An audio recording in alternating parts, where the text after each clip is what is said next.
Muy buenos días, mis amados hermanos. Espero que estén disfrutando de las bendiciones que nuestro Padre Celestial nos da a diario.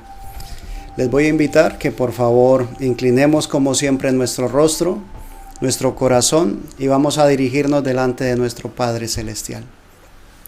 Bondadoso Dios, muy agradecidos contigo, Padre nuestro, por concedernos la vida y la salud, Señor, por darnos la oportunidad hermosísima, oh Dios, de poder reunirnos alrededor de tu palabra. Te damos gracias porque hay medios disponibles para ello, Señor. Bendecimos, oh Dios, los instrumentos que se están usando. Pedimos que tú los limpies, oh Dios, los mecanismos, Señor, las ondas. Padre nuestro, mis hermanos están al otro lado de la línea, oh Dios, esperando lo que tienes para decirles. Igualmente aquí, Señor, estamos dispuestos para ti, esperando por ti, mi Señor. Háblanos, oh Dios, en esta mañana. Permite que podamos gozarnos, que podamos disfrutar de tus bondades, de tu palabra, Señor, porque tu palabra es viva y eficaz. Tu palabra nos permite, oh Dios, disfrutar de tu presencia, disfrutar de tu santidad. Gracias, mi Señor Jesucristo. Estamos en tu nombre dispuestos a leer tu palabra. Pedimos por favor, nos limpies, perdones nuestros pecados, limpias mis labios, Señor, nuestros oídos y nuestros corazones. Gracias, bondadoso Dios. Amén. Mis amados, les invito que por favor me acompañen en la lectura de la palabra del Señor. Y por favor acompáñame a la carta a los Hebreos. Carta a los Hebreos, capítulo 11, versos 17 al 19. Carta a los Hebreos, capítulo 11, versos 17 al 19, dice así la palabra del Señor. Por la fe, Abraham, cuando fue probado, ofreció a Isaac, y el que había recibido las promesas ofrecía su unigénito, habiéndosele dicho: en Isaac te será llamada descendencia, pensando que Dios es poderoso para levantar aún de entre los muertos, de donde en sentido figurado también le volvió a recibir. Alabanzas al nombre de nuestro Señor y Salvador Jesucristo. La palabra del Señor nos recuerda la historia, esa historia poderosa que ocurrió, esa historia que fue ciertísima en aquel momento en el cual el padre de la fe, así llamado el padre de la fe, Abraham, había recibido ya la promesa. Después de esperar 25 años, recibe la promesa, y esa promesa es su hijo Isaac, su heredero, su unigénito. Después de recibir la promesa, el Señor quiere saber dónde está puesta su fe. Quiere saber si realmente está dispuesto a obedecer. La prueba que le tocó a Abraham es una de las pruebas más difíciles que se podría afrontar o que podría afrontar un ser humano. La prueba era: ya tienes tu promesa, ya te di la promesa, ya tuviste tu hijo. Ahora sí, necesito, dice el Señor, ve a un monte al cual te diré y sacrifica a tu hijo, a Isaac, a tu unigénito.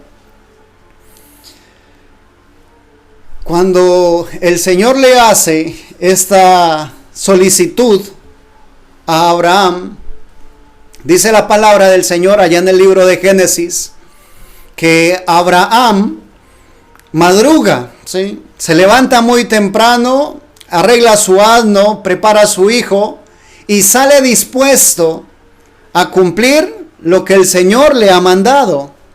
Dice la palabra del Señor que él sale dispuesto y se dirige, se dispone camino al lugar que el Señor le va a decir dónde es.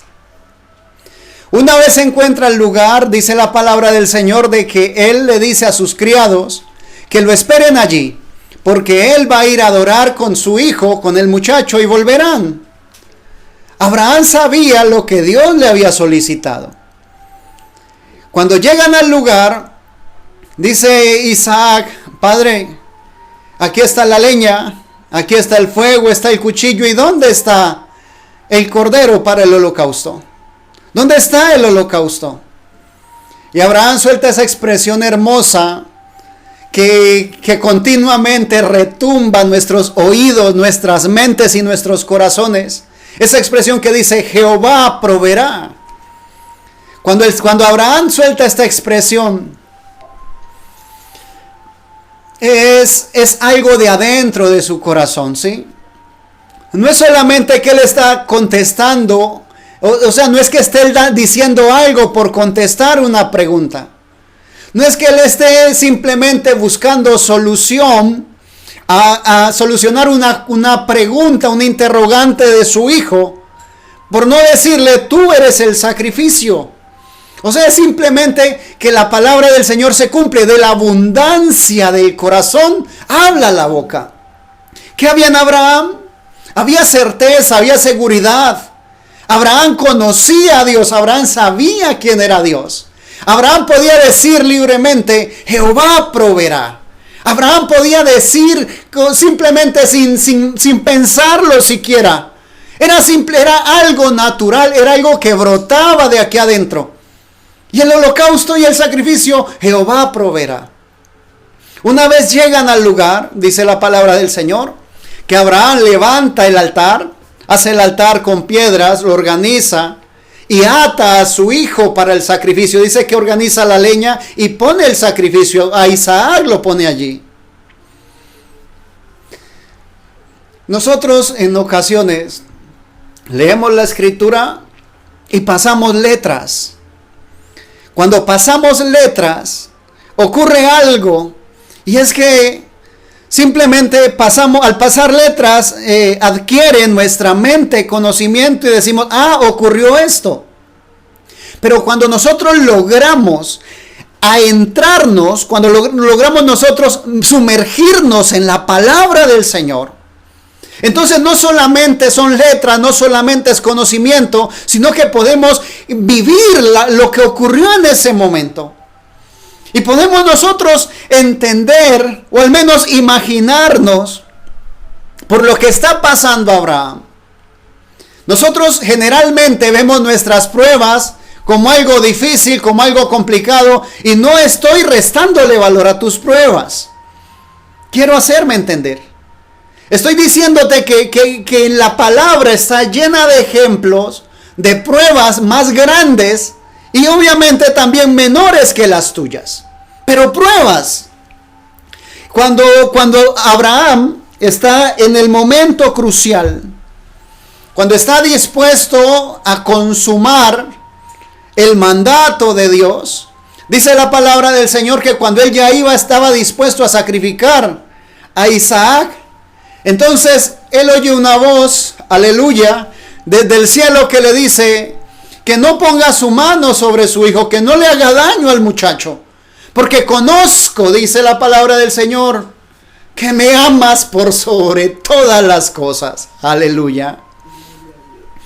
Eso ocurrió allá en el libro de Génesis, relatan la historia, estamos en la carta a los Hebreos. Y dice, vamos a retomar el capítulo 11, verso 17 al 19. Por la fe, Abraham, cuando fue probado, aleluya, cuando fue probado, ofreció a Isaac, y el que había recibido la promesa, ofrecía su unigénito. Habiéndosele dicho, en Isaac te será llamada descendencia. Ojo. Era la promesa hecha realidad, ¿sí? 25 años de espera, llegó la promesa. Ya tiene él la promesa, o sea, él ya tiene la prueba irrefutable de que había recibido la promesa de parte de Dios.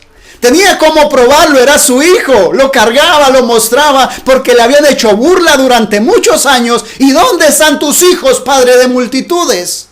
Él tenía ya cómo demostrar que Dios era fiel para cumplir su palabra.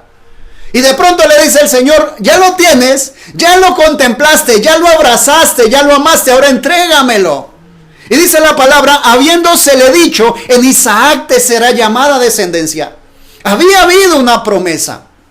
La promesa de que de ese hijo vendrían multitudes. Abraham hubiese podido razonar y decir: Señor, si me hiciste un llamado, ¿por qué me vas a quitar ahora la oportunidad de hacerlo?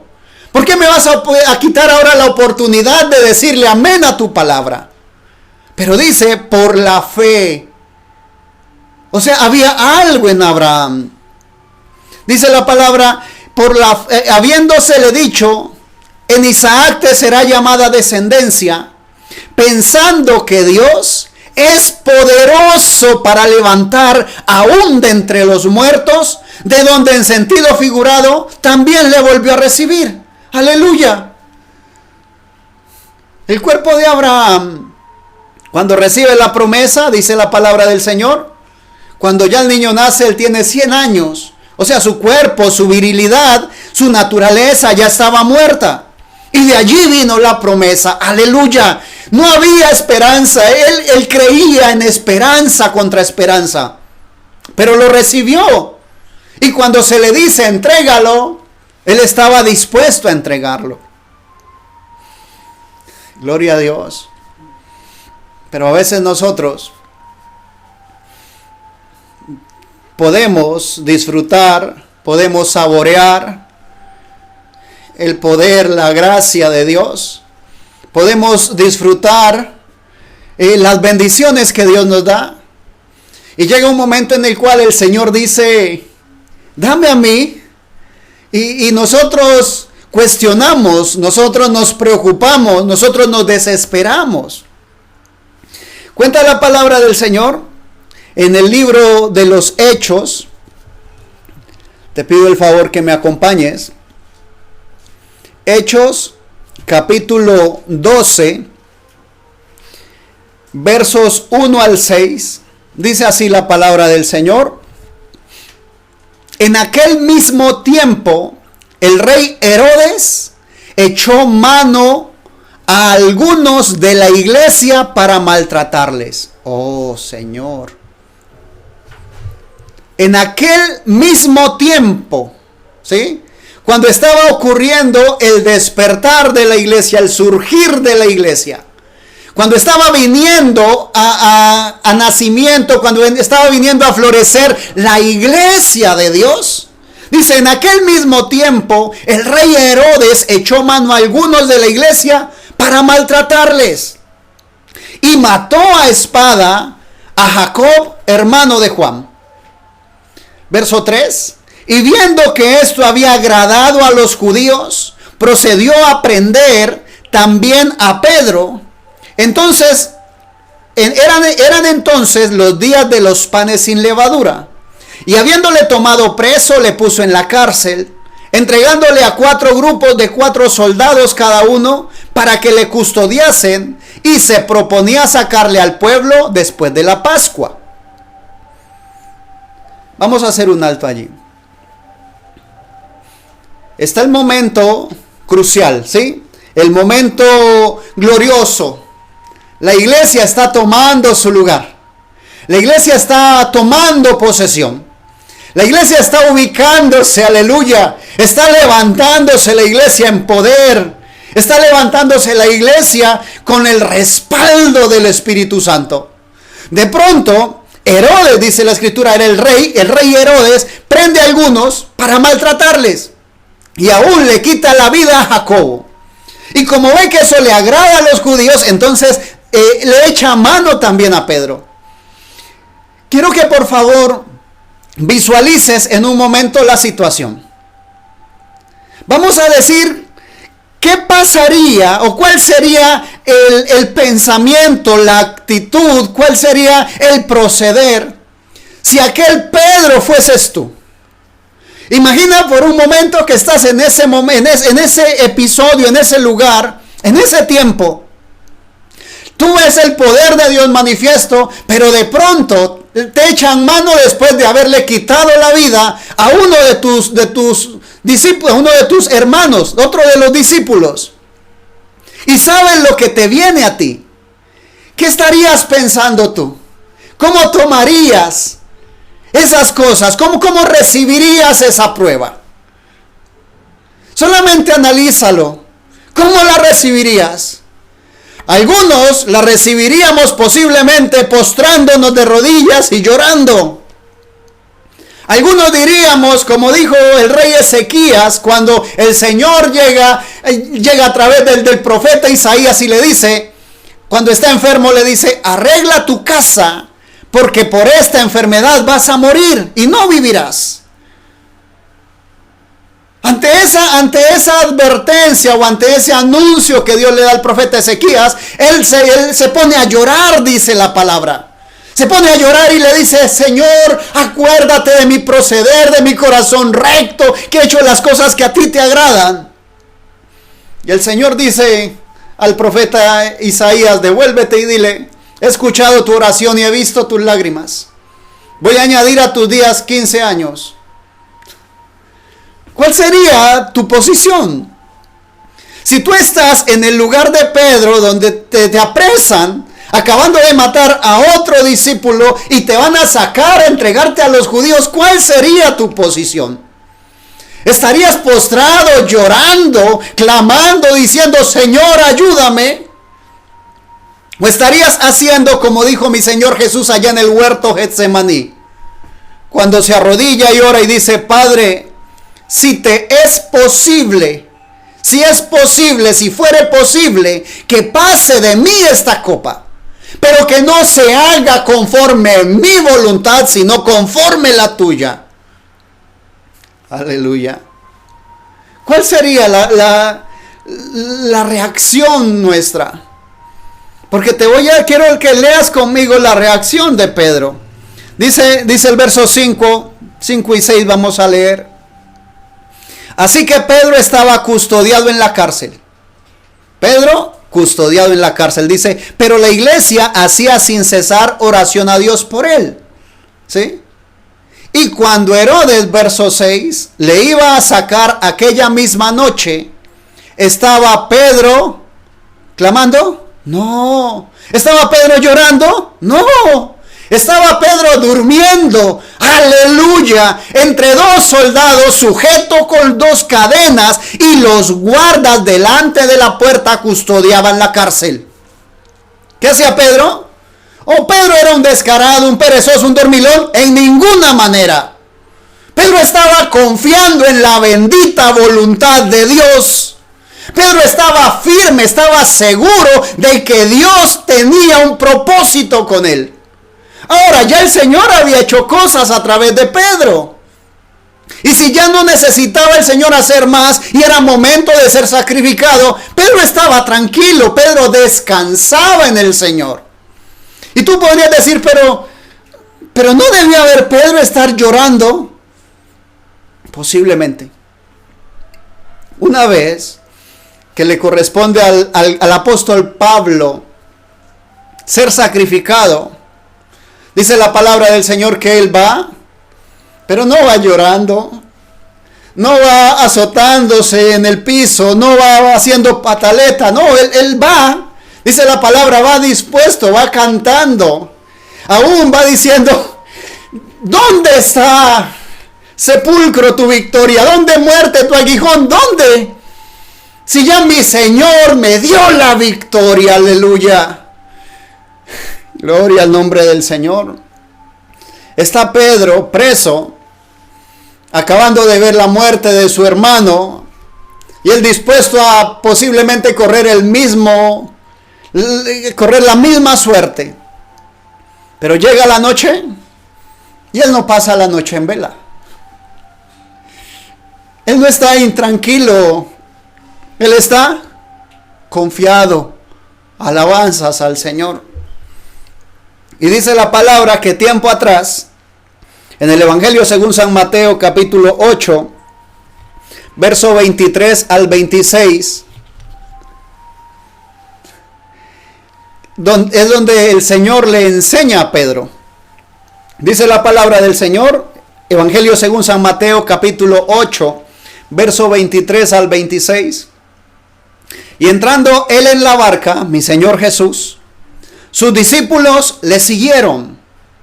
Y he aquí que se levantó en el mar una tempestad tan grande que las olas cubrían la barca, pero él dormía. Aleluya. Está la tempestad más tremenda. Las olas parece que van a tumbar la barca, la van a sumergir, van a naufragar, parece que va a ocurrir cualquier cosa. Pero mi Señor Jesús dormía. Aleluya. Verso 25. Y vinieron sus discípulos y le despertaron diciendo: Señor, sálvanos que perecemos. El verso 26 dice: Él, mi Señor Jesús, Él les dijo: ¿por qué teméis, hombres de poca fe? Entonces levantándose reprendió a los vientos y al mar y se hizo grande bonanza. Yo pienso que esa fue la clase, la lección perfecta para mi hermano Pedro. Esa fue la lección donde Pedro aprendió a tener confianza en el Señor. Ese fue el día en el que Pedro aprendió que no puede, que no está en sus manos arreglar las circunstancias adversas. Ese fue el día en el que Pedro aprendió que no es con desesperación propia que se logra solucionar los problemas, que la solución a los problemas, nuestros problemas, se llama Jesucristo. Él vio a mi Señor Jesús en medio de la tempestad durmiendo. Y está Pedro en medio de la tempestad dispuesto a que lo sacrifiquen y está durmiendo. Aleluya, gloria a Dios. Duerme tranquilo porque su confianza está en el Dios Todopoderoso. Su confianza está en la roca firme, en Cristo, la roca. En esa roca firme me paro yo. Aleluya. Alabanzas al Señor. Y le dice el Señor: ¿por qué teméis, hombres de poca fe? ¿Qué nos podría decir el Señor en esta hora a nosotros? ¿Por qué teméis? Vemos que ocurren cosas difíciles y en vez de solucionarse vienen otras más difíciles. Déjame decirte, mi Señor es especialista en asuntos difíciles. Mi Señor es especialista en asuntos imposibles para el hombre. Porque lo que para el hombre es imposible, para Dios es posible. Alabanzas a su nombre. Dice mi Señor Jesús: ¿por qué teméis, hombres de poca fe? En el libro del profeta Jeremías, capítulo 29, verso 11, dice: porque yo sé los pensamientos que tengo acerca de vosotros, dice Jehová, pensamientos de paz y no de mal, para daros el fin que esperáis. Ojo, para daros el fin. No te está diciendo no vas a pasar por tempestad. No está diciendo te voy a quitar de la adversidad. No, te está diciendo yo sé los pensamientos que tengo acerca de ti. Y en esos pensamientos son pensamientos de paz, pensamientos de bien. Aleluya. Para daros el fin que esperáis. Ahora, no sé la tempestad por la que atraviesas. No lo sé. Mi Señor lo sabe. Pero en esta mañana, Él quiere que tengas seguridad. Que dejes de estar dependiendo de ti mismo. Que dejes de estar dependiendo de lo que tú puedas hacer.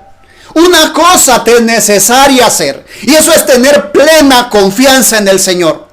Una cosa te es necesaria hacer cuando estás en problemas, en dificultades. Dobla tus rodillas, encomienda a Jehová tu camino y confía en Él y Él hará. Aleluya, gloria a Dios. Eso te es menester hacer. Encomiéndale a Él tu camino y confía en Él, descansa en Él. Aleluya. Porque yo sé los pensamientos que tengo acerca de vosotros, dice Jehová, pensamientos de paz y no de mal, para daros el fin que esperáis. Gloria a Dios. Qué hermoso que en esta mañana mi Señor y Dios pueda entrar a tu corazón esa confianza, esa certeza, esa certidumbre de que Él es el que está al control. Cuenta también la palabra del Señor en el primer libro de Reyes, capítulo 17, verso 10 en adelante, dice la palabra del Señor que Dios le da orden a uno de sus profetas, a uno de sus siervos, a Elías, de que se dirigiera a cierto lugar, a Sarepta de Sidón. Primera de Reyes capítulo 17, verso 10 dice así: entonces él, el profeta, se levantó y se fue a Sarepta.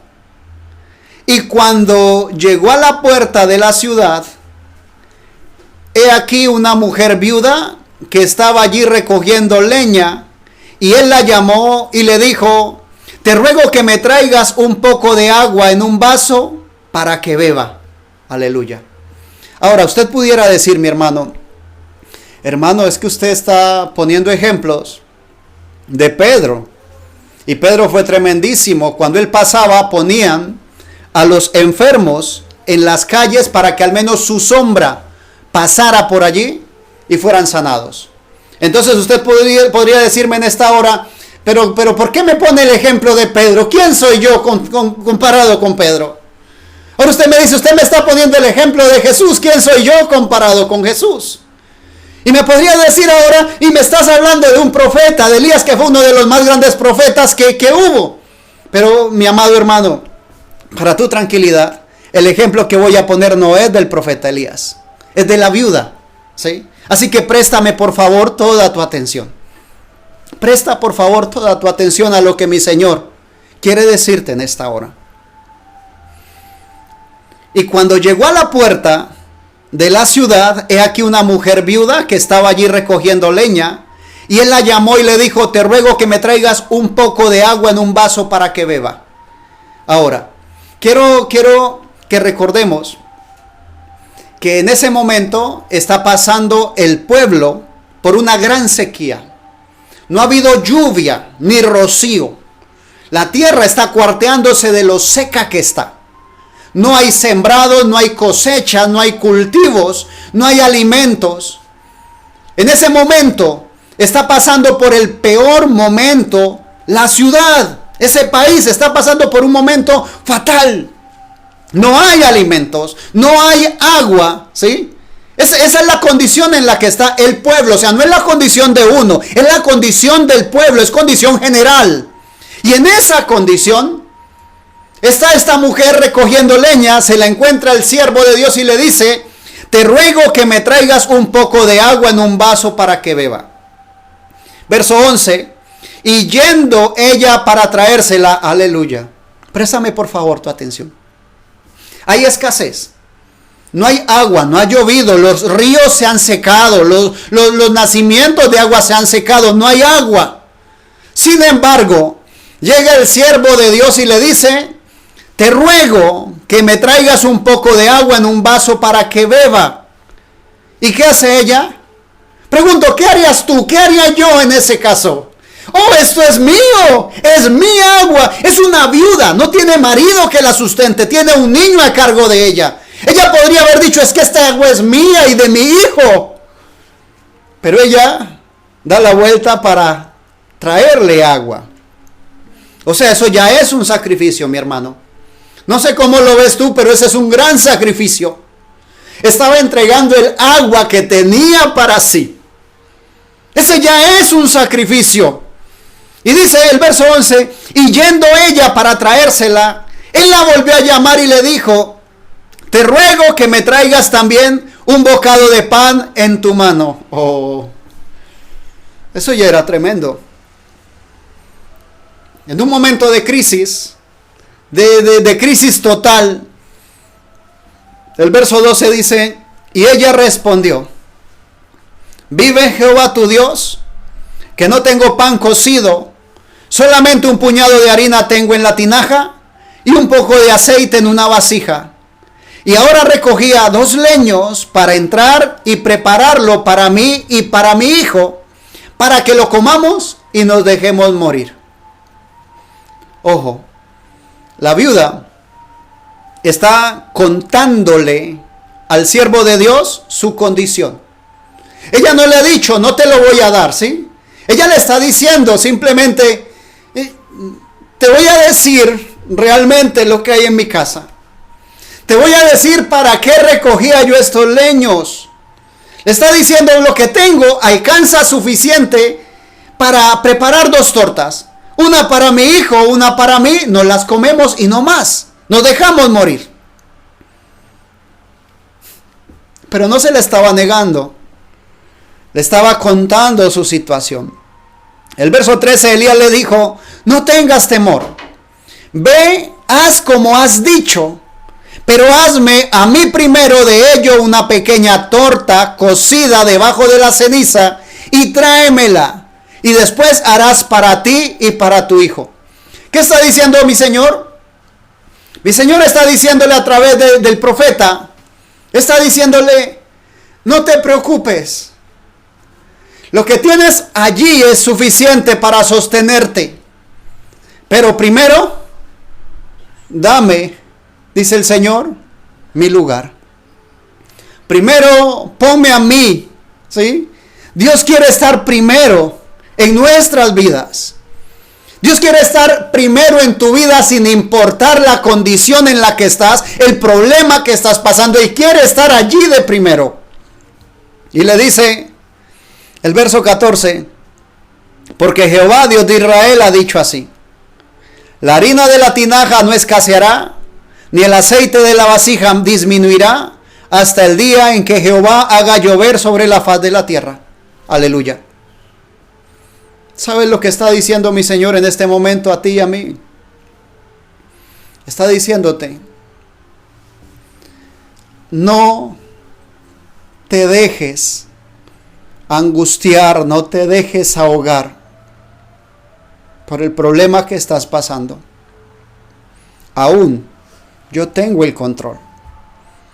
Aún no he terminado contigo. Yo sé los pensamientos que tengo acerca de ti. Mi Señor te está diciendo, lo único que quiero, o lo que tienes que hacer en este momento es rendirte a Él.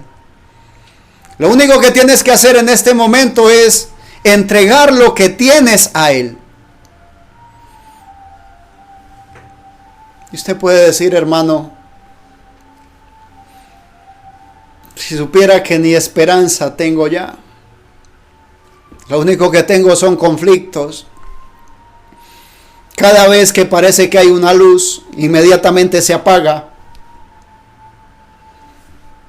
Déjame decirte, en amor, en el nombre del Señor Jesucristo, el único que puede quitar es Dios. Dice la palabra del Señor que Él da y Él quita. Dice la palabra del Señor que es Él, que es nuestro Señor Jesucristo, el que abre la puerta y nadie la cierra. Y es Él el que cierra la puerta y nadie la abre. Es Él el que tiene el control, es Él el que tiene el poder. Él está diciéndote en esta mañana, no te rindas, no te detengas, no te dejes ahogar por los problemas. Aún no se ha dicho la última palabra.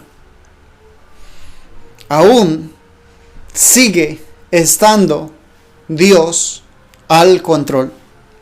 Aleluya.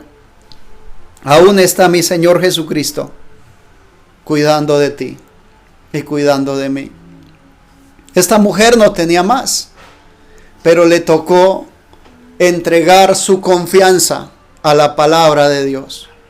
¿Y sabe lo hermoso? Dice la palabra del Señor, que tuvieron suficiente hasta que hizo llover mi Señor. Fueron 3 años y 6 meses de sequía, de escasez. No sabemos cuánto tiempo había pasado, pero fueron muchos días los que comió con ese poquito que tenía.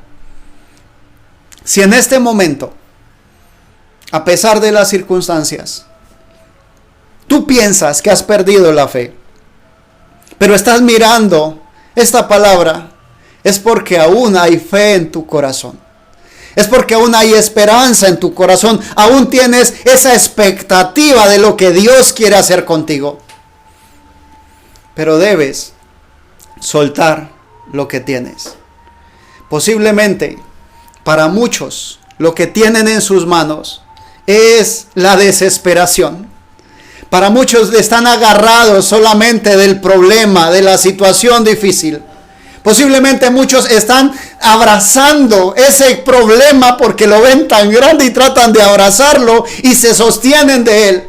Posiblemente es una enfermedad y te abrazas a ella y dices, es que es mi enfermedad. Y el Señor te está diciendo en esta hora, suéltala. Suéltala, que yo tengo cosas grandes y especiales para ti. Posiblemente dices, no, es que es mi ocupación. Y el Señor te dice, ¿hasta cuándo la vas a soltar? Posiblemente dices, no, es que es una tormenta tan grande. Y el Señor te dice, ¿por qué no la sueltas? Suéltalas. Libera tus manos. Libera tu corazón para poder recibir el Espíritu Santo de Dios, que tiene cosas grandes y especiales para ti en esta hora. Te invito, por favor, cierra tus ojos y vamos a orar. Bondadoso Dios, te damos gracias, mi Señor. Te damos gracias por lo que está pasando, Señor, porque tu palabra declara que a los que te amamos, todas las cosas les ayudan a bien. Esto es, a los que conforme a su propósito son llamados, dice tu palabra. Y es tan hermoso saber que hemos sido llamados para un trabajo, Señor. Es tan hermoso recordar, oh Dios, que hemos sido llamados con un propósito de parte tuya. En este momento, oh Dios, en este momento, Padre Celestial, toca los corazones, Señor. Toca aquellos corazones que están desesperados, Señor, que están angustiados. Padre mío, permite que tu Espíritu Santo, oh Dios, abrigue sus corazones. Que en estos momentos difíciles, Señor, cuando parece que todo está acabado, Señor, que tu Espíritu Santo abrace esos corazones, Señor. Que les devuelva la expectativa, Señor. Que ese Espíritu Santo encienda una vez más esa llama de fe en el corazón. Padre de la gloria, gracias, mi Señor. Gracias porque tus pensamientos son pensamientos de paz. Tus pensamientos hacia nosotros son pensamientos de paz y no de mal. Gracias, mi Señor, porque sabemos que en medio de la prueba tenemos aquel ayudador que dice la palabra, si Jehová es mi ayudador, no temeré lo que el hombre pueda hacerme. Tú eres nuestro ayudador, Señor, tú eres nuestro pronto auxilio en las tribulaciones. Permítenos entender, mi Señor, cuál es tu voluntad. Que no estemos, Señor, rogando por una voluntad permisiva, Señor, sino que afrontemos nuestra realidad con confianza, con seguridad en ti, sabiendo que tú sabes lo que es bueno para nosotros. Que no nos rindamos, oh Dios, que no nos pongamos de rodillas, Señor, a suplicarte para que cambies tu voluntad. Que simplemente digamos que si fuere posible pase de nosotros, pero que no se haga conforme nuestra voluntad, sino la tuya. Que podamos decir como cuando le enseñaste a tus discípulos, Señor Jesucristo, Padre nuestro, que estás en el cielo, santificado sea tu nombre. Venga a nosotros tu reino y hágase tu voluntad. Padre mío, que no sea solamente el repetir, Señor, que sea una realidad en nuestro corazón. Que estemos anhelando tu voluntad, aunque sea dolorosa, Señor. Porque en medio de ese dolor, tú sanarás las heridas, tú restaurarás los corazones y nos darás el fin que deseamos, el fin que esperamos. Padre mío, oro por mis hermanos, aquellos que están con sus manos levantadas, Señor, con sus rostros y sus corazones inclinados. Oh Señor, nuestras manos están levantadas delante de ti, Señor. Estamos entregándote nuestro corazón, nuestra voluntad, nuestra vida a ti, Señor. Recíbela y danos la oportunidad en esta hora de recibir esa confianza, esa certidumbre, esa plenitud en ti. Gracias, Dios Todopoderoso. Gracias, Padre nuestro, por esta bendición. Bendigo la vida de mis hermanos, Señor, de aquellos que están pasando por pruebas, por dificultades. Te pido, oh Dios, que su fe no mengüe, que su mirada sea centrada en ti, mi Señor Jesucristo, en el autor y consumador de la fe. Alabanzas a tu nombre, alabanzas a tu nombre hoy y siempre. Amén. Amén. Mis amados, les amo en Cristo Jesús. Que mi Señor Jesucristo sea con ustedes y recuerda, no estás solo, Él está contigo. Y Él dijo, no te dejaré ni te desampararé. Que mi Señor Jesucristo te bendiga.